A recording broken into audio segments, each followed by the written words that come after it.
Welcome to Phil and Ted's Sexy Boomer Show. I'm Ted Bonnet. And I'm Phil Proctor, remote from Rye, New York. So forgive me if I have a wry sense of humor during our show today. Hey, Phil, we know exactly where you are, address and everything. I have you actually on my map. I've been tracking you all day. Yeah, I think people in our audience understand that privacy is dead. And today we're going to talk about that. We're going to talk about what all this technology that we're surrounded by now, how it's affecting our privacy as a society, and whether or not the United States is becoming a surveillance state. We're going to break down all of the strange things that, if you're paying attention, you've noticed about data breaches and what's been happening in Washington, D.C. And so hopefully in the course of this hour, you'll learn and have a much better sense of who's watching you. Let's just get right into it. Most of us willingly submit to surveillance capitalism, like how every time you go online and you click, and that click is followed by social media ads that reflect your activity and your posts. That's just the modern iteration of it. Modern history of U.S. surveillance goes back to the 50s with the FBI and the Red Scare and the Cold War and the establishment of the National Security Agency, which is still alive and well. In the 60s, we had anti-war and anti-establishment protesters and dissident groups being surveilled. In the 80s, we had the war on drugs and surveillance of Black and Hispanic communities, which we're having now. And of course, then the big one, with the advent of the internet and technology, the 9/11 attacks and the subsequent passage of the U.S. Patriot Act over 20 years ago. And that really helped establish what we know now as the modern day surveillance by intelligence agencies like the Department of Homeland Security, which was created out of all that. The NSA, the CIA, the FBI, the National Reconnaissance Office, the Defense Intelligence Agency, and all the other ones we don't know about. We've been living with this now for about 20 years, but the second Trump administration and the advent of all this privatized information that we have now through these social media companies, etc., it was concerning when you saw all the big tech leaders sitting behind Trump at his inauguration. We've now seen them cozy up to Trump at the White House, at dinners. And the question is, how involved are they in the transfer of all this information?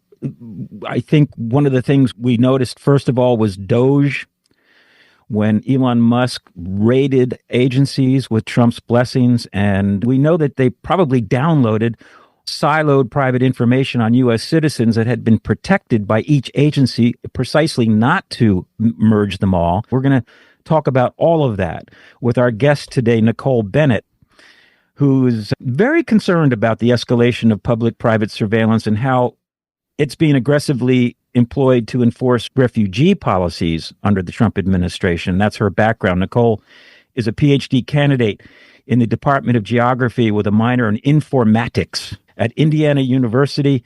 She's the assistant director of Indiana University Center for Refugee Studies. And Nicole's focus is on the growing interaction of data governance, data technologies, and the U.S. federal government. In other words, Big Brother. Welcome, Nicole. Thank you for having me. I'm excited to be here. A piece you wrote really caught our eye earlier this month. It was entitled, "Always Watching How ICE's Plan to Monitor Social Media 24/7 Threatens Privacy and Civic Participation." And you wrote that what most people think about immigration enforcement, they picture border crossings and airport checkpoints. But the new front line may be your social media feed. Can you explain that? Yeah, absolutely. So we tend to think of borders as lines on a map or at the airport at a checkpoint. But really what it's becoming is the set of databases or algorithms or even platforms that we're using that follow people wherever they go. So in practice, your phone or your social media feed all are becoming potential border checkpoints. And so this is happening for people who have lived in the US for many years. They can suddenly find their data, their digital histories reread as evidence for deportability, which is long after any physical border crossing. So that's what I mean when I say this new front line may be your social media feed. This digital border is operating continuously. And so instead of that single inspection point, at a port of entry, there's ongoing risk assessment. And that's a big change that I'm seeing happening today. The Customs and Border Protection Agency searches social media posts on the devices of some travelers at the ports of entry. And the U.S. State Department reviews social media posts when foreigners seek visas to enter the United States. What are the implications of that? Yeah, so this social media vetting, like you said, has existed already. The social media identifier started in 2019 with the State Department for visa applicants. And then in March 2025, that's when USCIS moved to add social media fields across all immigration forms. And so what's happening now is, among other government agencies, they're buying licenses from different companies or using different software, proprietary software, which this is important for our conversation too. And they're purchasing data from data brokers like LexisNexis or Clear. And what that does is it formalizes data collection, it scales data collection, and in some cases, it could be argued that it's a way around Fourth Amendment due process rights. And so there's lots of things that are happening here that we can unpack. Yeah, let's do that, because the utilization of private sector for any kind of sensitive information has always been a way to dodge freedom of information requests. In many controversial subjects, even with the UAP subject, most of the evidence is held by private companies like Lockheed. So they're not responsive to government requests for information, and as a result, hold a lot of power. I would imagine this applies to immigration and customs enforcement. In fact, the U.S. organization for that published a request for information for private sector contractors to launch a round-the-clock social media monitoring program. And the request states that private contractors will be paid to comb through Facebook, Google+, LinkedIn, Pinterest, Tumblr, Instagram, VK, Flickr, MySpace, X, TikTok, Reddit, WhatsApp, YouTube, etc., turning public posts into enforcement leads that can feed directly into ICE's database. Exactly. So this is what's new. It's this proactive 24/7 monitoring. And so what you just read, that is a quote from a draft contract document. So it's a request for information. And so it's not formal yet. This hasn't happened. But what ICE is looking to do is to have two 24/7, 365 staffing centers, one in California, one in Vermont. And they'll be staffed by private contractors. And their job will be generating leads. In the proposal, they have this tiered system. So urgent online leads, they have to develop them within 30 minutes. If they're high priority, 1 hour. There could be some by the end of the business day, but it's this triage that's happening via private contractors. And so they're, again, combing those public posts, and they're creating these and escalating these up with all of this data that is being pieced together now. So it's that social media data that they're scraping. It's these private data broker databases that they're purchasing and piecing together. And Doge plays a part of this, right? Because when they were created, part of that executive order lists out that they're there to break down information silos. And so information that was never meant to be paired together, because when you pair unrelated information together, you're making inferences. You are making those connections as a human being or as an algorithm. And so taken out of context, those data can mean different things. The margin for error is very high here. This is being applied openly against undocumented immigrants, but it wouldn't be difficult to use this against perceived opponents and enemies of an authoritarian leaning administration. Exactly. I often post funny things about the Trump administration. I'm not a radical poster, but if I see something that relates to the danger that we're in terms of an authoritarian takeover of America, as a satirical comedian with some recognition of my celebrity, I feel obligated to do that. And I do wonder if Facebook, which is what I basically use, I do fear that what I'm doing is being tracked. And I'm certainly not afraid of any results from it, but I'm aware of it. And what do you think that situation is like for all of us who are doing that. Absolutely. I think you raise a great point. I think that it can have a chilling effect. That's something that a term that we hear these days is a chilling effect on free speech or a chilling effect on opposition. So if you post something, even in jest, or you are connected with someone who is posting something, or you post about being at a protest and it includes the faces of other people, that data can now be misread as a lead, right? And people with immigration ties or their friends who are US citizens now feel like they have to self-censor. So that suppresses organizing, that suppresses reporting, everyday participation in social life, because a lot of our social life is here on the internet. It's this use of infrastructure to track and reinterpret that is largely invisible and is absolutely impacting everyday life. When you have that and you combine that with this fast and automated triage and facial recognition that's error prone, yeah, I see it impacting our everyday life in many ways. That's something you think you'd hear about in China, Russia, North Korea. And of course, they're far more extreme. China built their internet with surveillance in the genesis of it. Ours is following up with it now. And you think that you have empowerment on your social media posts that I can say whatever I want, I can do whatever I want. But with the Sexy Boomer Show, we have a Facebook page because a lot of our listeners are on Facebook. We took the summer off and came back a couple of months later to start posting, and the site was shut down by Facebook, saying that we were impersonators of our own page. And there is no recourse to contact Facebook. They don't have any concern. They don't have any public service in that respect. You can suggest to them a problem, and they say, thanks for your feedback, but there's no connectivity. There's no responsiveness. And we're at the mercy of some faceless organization that has incorrectly determined us to be impersonators of our own show. And we can't get on. We can't send messages to our audience. That's just a stupid mistake. But imagine something like that being intentional.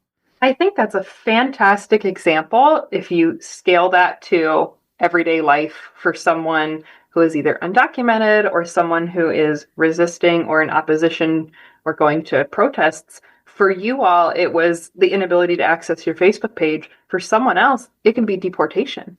Yeah. It can be loss of livelihood. When we're sensing that this boundary between speech and surveillance has collapsed,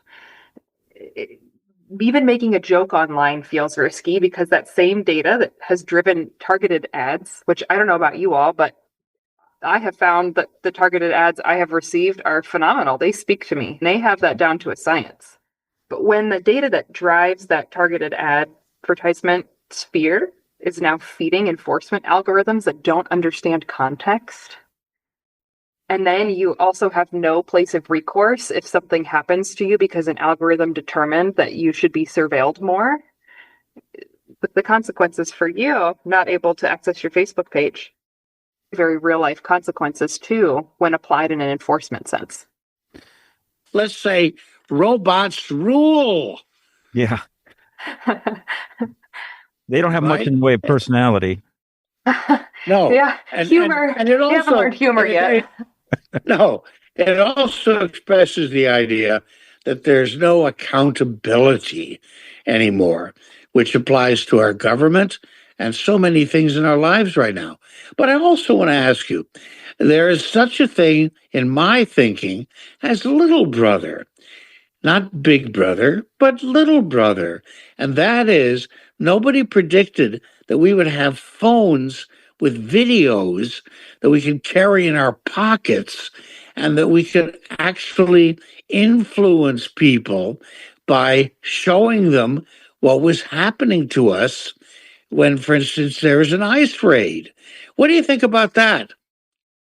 Yeah, I think there's a really phenomenal and interesting place of research when we think about how people are repurposing tools of surveillance for resistance. So to your point, taking videos when ICE are either coming to protests or they're coming to people's places of work or they're raiding a school.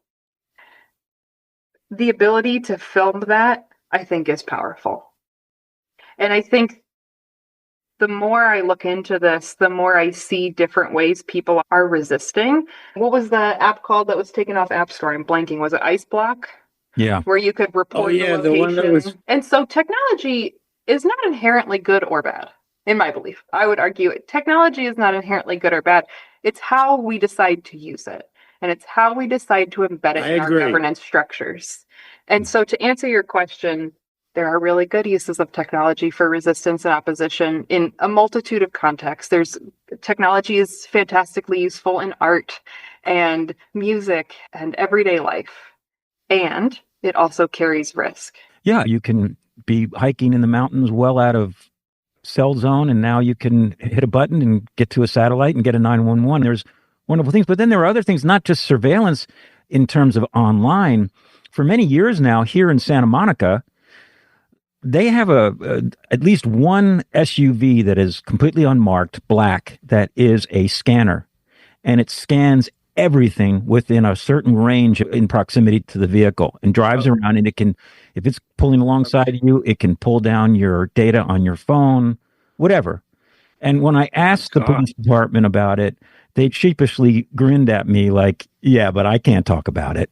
And this is Santa Monica, the People's Republic, where everything is on video with facial recognition. And again, that is a great boost for security and crime, no question. People just don't get away with stuff much anymore because of the cameras. But again, it's that regulation. I think we should get into who's behind this. Who is the they? The tech bros, if you will, that have put a lot of money and energy behind this Trump administration to further their gains, which is primarily money and power. For example, they passed a regulation that AI industries cannot be regulated for the next 10 years. How did that happen? Let's go back to the beginning of the administration with Doge. Elon Musk invests $250 million, which is lunch money for him, into reelecting Trump. In return for that, he gets full access because with Trump, everything's for sale. They announce Doge, the Office of Government Efficiency. And then we see them raiding agencies against the will of the workers there, the career workers. And they went in there with all these tech nerds and downloaded this siloed, secured data on American citizens. They don't even really talk about whether they did that or not. Nicole, do you know anything about that? So I think the reason why it's hard to find out is because it's purposefully obfuscated. Like it's purposefully hard to find information. But yes, so like you said, Doge initiative launched in 2025. And I think one of the really important things to point out about it before we dive into what it's actually doing is that it was pushed forward to cut spending, streamline government, dismantle information silos. It's the efficiency part. That is an indicator of privatization, right? When we talk about private companies, efficiency is key, profit is key. That's not necessarily how we think of the government and how we want the government to operate in terms of efficiency versus mistakes. Right. And the White House clarified that Elon Musk was an advisor and not an employee. And what's really interesting, and this goes back to what we were saying about opposition, but there are court cases and watchdogs that have tried to force more transparency over what happened. So what we know is that there have been reports, Wired is a great example. They've reported how Palantir reps joined IRS engineers and had access to IRS databases, right? And it had access to the Treasury. So we know this because a federal judge temporarily blocked Doge access to that Treasury payment system. We're like piecing together what Doge is doing through courts or whistleblowers or watchdogs, but the Doge staffer who accessed HHS's unaccompanied alien children portal. And that access being described as read-only, but again, that's under scrutiny because who knows what changed, or the Department of Energy, Social Security. So there are these different pieces where the ACLU is another organization. They have FOIA litigation seeking records of Doge access across agencies. To answer your question, we don't fully know what happened or what was accessed or how it was used. There are people fighting to learn that. And I think that is hopeful. The fact that we're chasing that train, rather than having been able to stop it. Yes. The genie's out of the bottle. It's over. It's done. You're not going to get that back. That information is not going to be put back in silos and protected. And it's being transferred to private contractors who are tasked with, as you wrote, scraping publicly available data to collecting messages, including posts and other media and data. And you wrote that those files don't exist in isolation. They feed directly to Palantir, a private company, which I want to get into because people have heard about Palantir. It's just an outsized influence on the government and the data. Palantir has a technology's investigative case management system, and it's the digital backbone of modern immigration enforcement. This social media that we're talking about, that data would be joining a growing web of license plate scans, utility records, property data, biometrics, creating what is effectively a searchable portrait of a person's life. Yes. Palantir is a company, and it has many contracts with the U.S. government, and it's selling, for the sake of simplicity, a couple of different kinds of software. The one that I've primarily focused on is called Gotham. And Palantir and Gotham, those names are not randomly made up. Palantir's from The Lord of the Rings and Gotham is from Batman. So we have some signaling here that's really interesting to look into. Palantir sells Gotham. And what Gotham is purported to do and how they advertise it is it takes fragmented data and it breaks it down into its smallest pieces and it turns it into a unified searchable web for investigators. So why is this really attractive to the U.S. government? The U.S. government has data in all sorts of forms. They've been collecting data for a very long time. And again, that interoperability is the new thing that we're seeing. So what Gotham does is it allows that to happen. So because it's fragmenting data, think DMV records, police reports, biometrics, at this point, subpoenaed social media data, soon publicly available social media data, license plate data, all these types of data. And it's making investigations faster because it's enabling this search of sorts. And so how do we know this? There's been some FOIA'd operating manuals of Gotham that have been really helpful to figure out how these technologies are being useful. Because, Ted, like you said before, this is private software. This is proprietary software. So not only is it hard to FOIA request what is happening because private contractors don't fall under the same types of laws that agencies do, but then you add the proprietary piece in there, and that adds a whole different legal thing to deal with. And so because Gotham is proprietary, the public, elected officials, we can't see how the algorithms are weighing evidence. But the conclusions that we're drawing from these different searches have life-altering decisions like deportation or increased surveillance. And so this idea of a preemptive style of governance from patterns in the data that an algorithm is telling us instead of direct evidence is changing how we have historically been legally safeguarded. And Palantir claims it does not collect or store data, but only helps analyze data that customers have already collected and then provides services and platforms where customers retain the rights.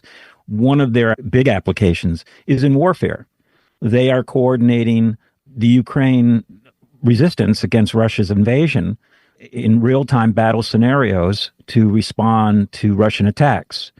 They do very well. They are a $430 billion company.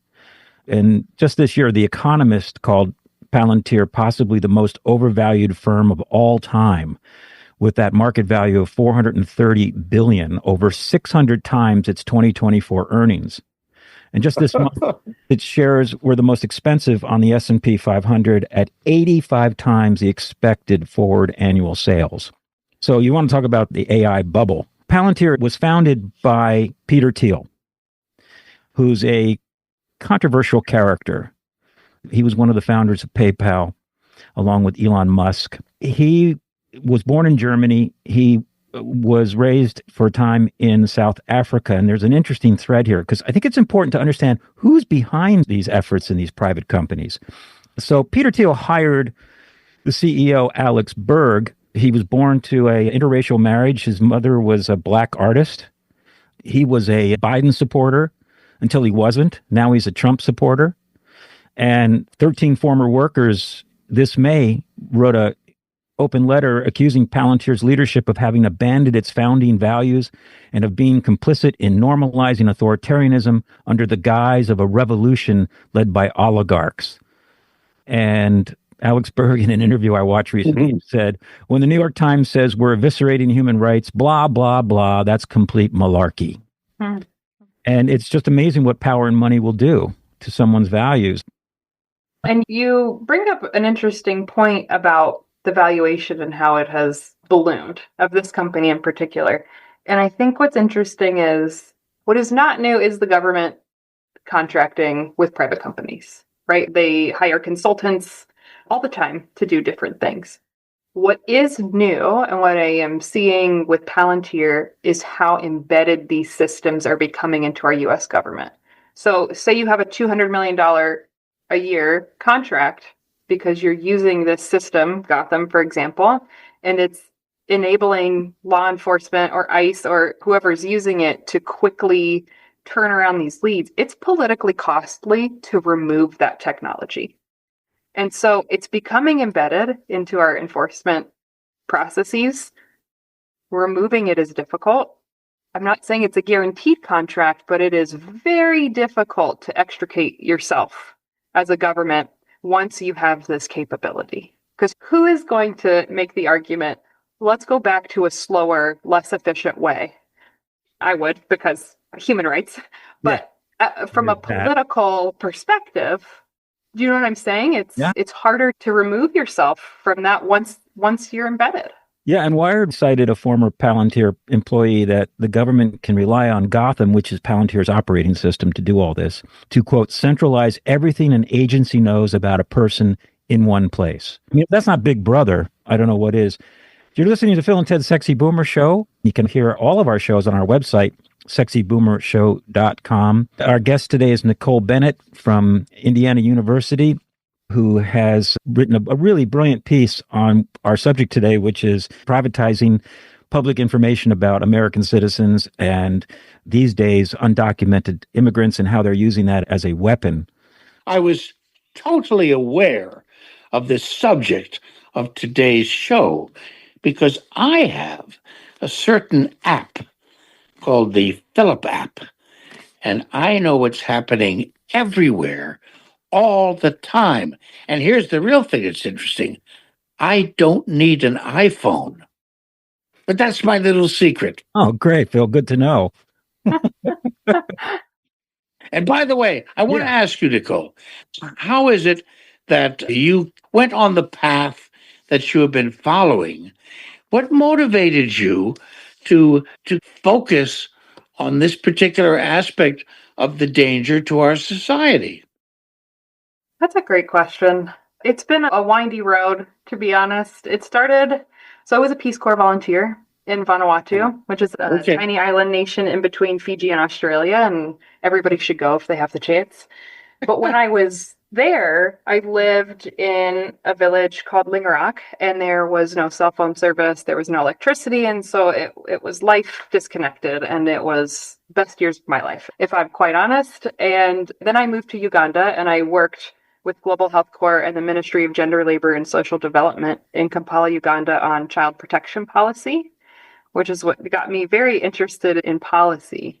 And I was seeing how data were being collected and used in UN reports. And I was just curious, how do we make the decisions of what is going into these reports? How are we counting people? How are we counting different instances of whatever we're trying to research at a government level? I came to Indiana University for their public affairs program and was really interested in the quantification of people and the quantification of social processes.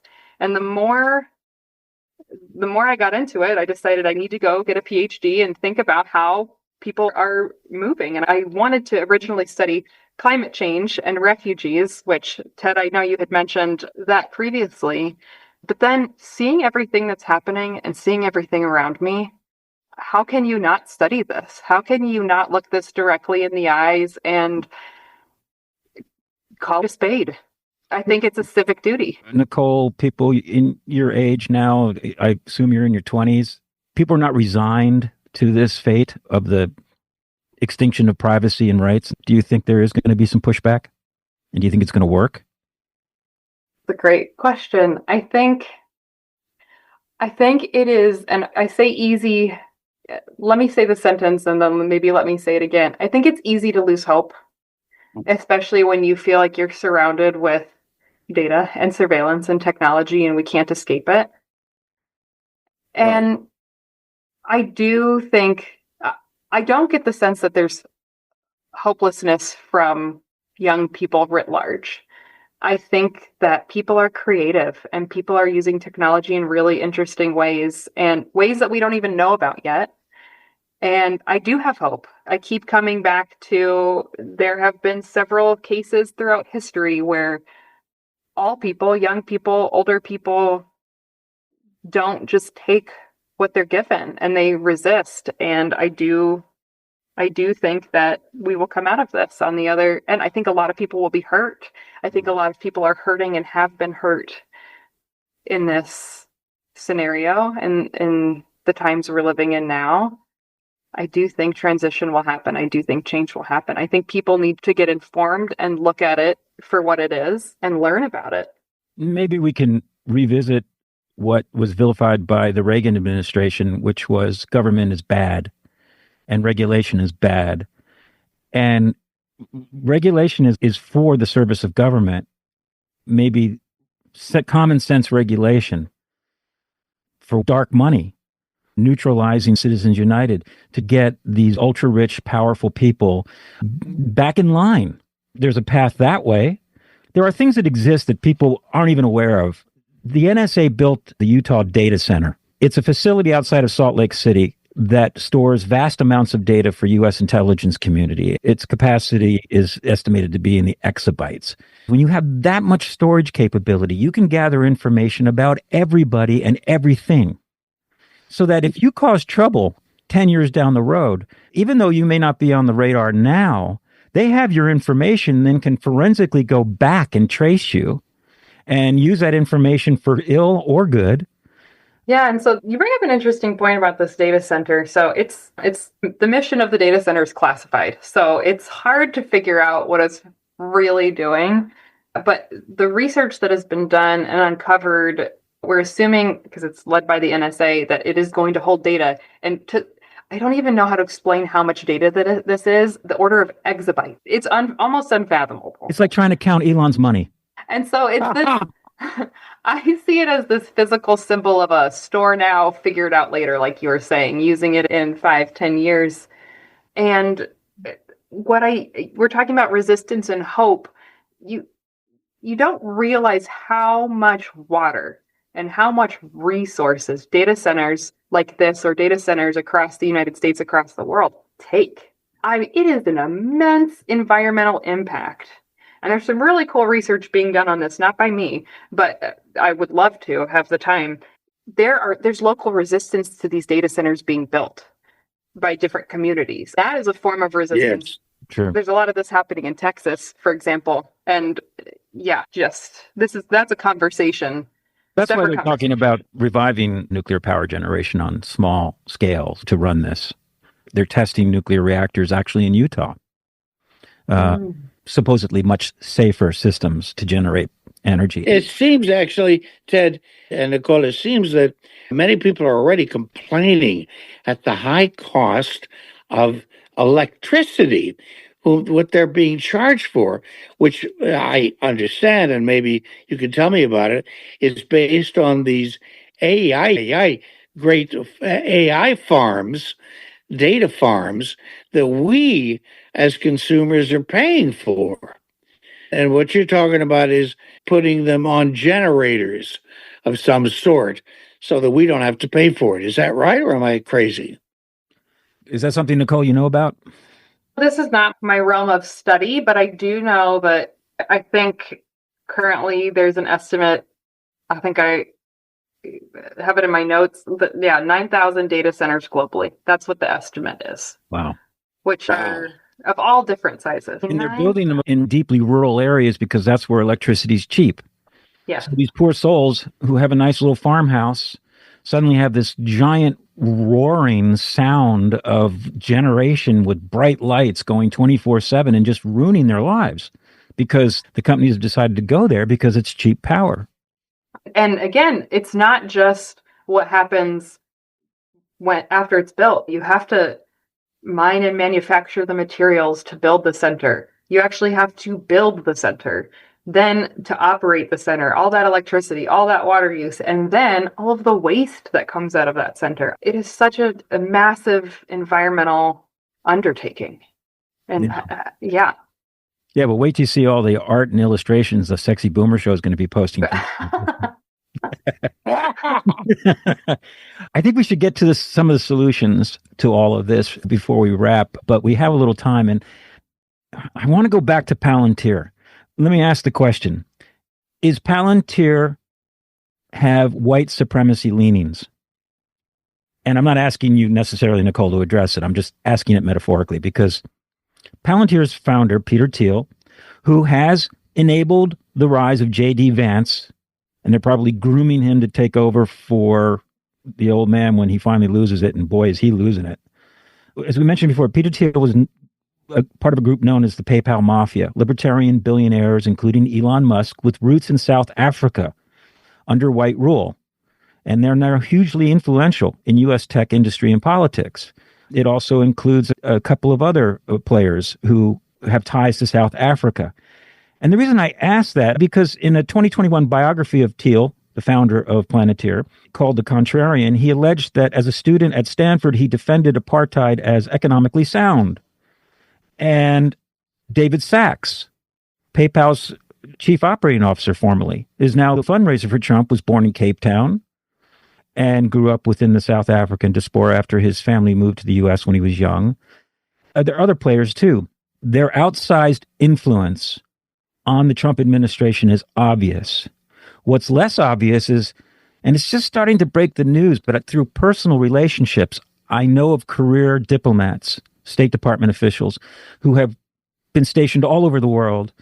And a few months ago, after Trump was reelected, they were transferred to Switzerland to prioritize immigration of white South Afrikaners. And we've seen groups of white people being expedited into the country from South Africa because of oppression there. The Trump administration has greatly curtailed the number of immigrants down to 7,500 this year. And there seems to be, what my friends told me, was that they were ordered to prioritize only white South Africans for immigration into the country. It begs the question, do these people have an agenda, and is white supremacy part of that? I think that's an interesting question. I don't know them personally, so I can only... Yes. And when we talk about the 7,500 a year, right? That's the number that is purported. 7,500 people from South Africa. I'm sorry, not 7,500 from South Africa, just 7,500 in total. I don't know how much of that are going to be people from South Africa. For sure. Exactly. Thank you for checking me on that. Yes, the guess is that, or the hypothesis is that most of those slots would be going to people from South Africa. Thank you for that. So I think it's really important when we talk about this to remember that we're talking about the refugee cap. And so it's not talking about immigration writ large, but only refugees. So the U.S. refugee admissions program was paused in January by executive order. And now we're seeing potential movement to it opening up again. But instead of, I think it was 120,000 refugees a year to 7,500. If we think about how different that is, there were reports when the U.S. refugee admissions program was paused that it was immediate effect. So if you are a refugee who had gone through all of that paperwork, and the paperwork to come to the U.S. as a refugee is substantial. I mean, you have to go through 6 federal agencies, multiple checks, give up a lot of data, go through interviews, health checks. They are some of the most vetted individuals on the planet. And the ones that have gone through that and have been approved are now being turned away. If they were in transit, there were reports of them being turned away. I just brought that up about the white supremacy issue because it between that aspect of the immigration prioritization of white Afrikaners and so many of these people being with roots there, and Trump being for sale. But when you look at what's happening with the ICE enforcement, they're literally indiscriminately chasing down people of color, even U.S. citizens. They're not vicious criminals. Of the people that were deported to Salvador, the Venezuelans, 3% of them were violent criminals. The vast majority of them weren't, but they were labeled criminals. It's almost trigger words for racism. I think it was The Guardian that found this, but there was a case where the Department of Homeland Security were being trained on what tattoos equated to Venezuelan gang affiliation. And they reverse image searched one of the tattoos that was indicative of Venezuelan gang affiliation, and it traced back to a social media photo of a British citizen. And when we're talking about the data that we're scraping, the data that are being used to train all these different systems, even if you take a step all the way back and you look at the data that's first being input to these systems to train, some of it's flawed. And what does that mean for the output? And so this issue is the infrastructure that this software is building. And that is what the danger is. The danger is that it's structural. Once these systems are linking government and commercial data and previously assumed private data, right? Then you can enable surveillance on anyone. When you have the president of the United States calling political opposition radical, lunatic left, wackos, enemies, it's very dangerous when you have these tools at your fingertips. Absolutely. And there's historical precedent for this, right? The example that I go time again is the U.S. Census. Historically, that was for resource allocation and the counting of people. In World War II, the U.S. Army used it to locate and inter Japanese Americans. That's right. It is not unprecedented what has happened. The scale and the scope is, but the mission creep of technology and how the U.S. government has used it is not new. It has happened before. In the 5 minutes or so we have left, let's talk about the upside here, some solutions. You wrote in your piece, there are some opportunities to reverse this somehow. And one was transparency. And that would start with public disclosure of the algorithms and the scoring systems that ICE uses. Tell us about that and the other things you're talking about with ACLU, et cetera. Absolutely. At the very base of it, I would love for agencies to respond to FOIA requests. If we take a step back, that would be great so that all of these organizations don't have to spend their money to sue agencies to adhere to FOIA. With that being said, there's other things that we can do. I would love to see public reporting for high-risk contracts. So again, this request for information that ICE has put out, I think it would be I think it's very important to require public reporting of the data sets that are being used. What are the logics that are being used into it? What is the margin of error? When you find that you have made a mistake, we see this with facial recognition technology, right?